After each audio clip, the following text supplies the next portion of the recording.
Hello' good morning everyone. আজি হৈছে ছট পূজা ছেকেণ্ড ব্লগ। ৰাতিপুৱা 3:30 মই আহি পালোহি ঘাটলৈ আৰু লগতে বৌ আছে। আহি পায়ে দেখা পালো এয়া বমবোৰ ইমান ধুনীয়াকে ফুটি আছে।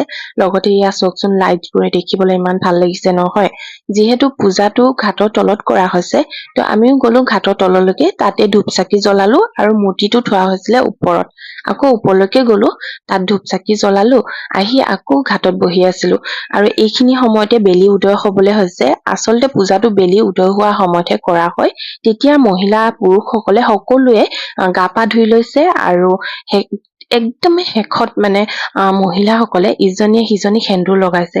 যিহেতু দেখিছো এইটোকে আপোনালোকক কৈ আছো। কিবা যদি নিয়ম বেলেগ থাকে মই গম নেপাও বাৰু, আপোনালোকে কমেন্টত কৈ দিব। আৰু পূজা ইমানতে শেষ কৰা হৈছে। আমিও ঘৰলে বুলি ঘূৰি গৈ আছো আৰু আজি ব্লগত ইমানেই। কেনেকে পালে সকলোৱে জনাব। আজিলে ইমানেই, বাই।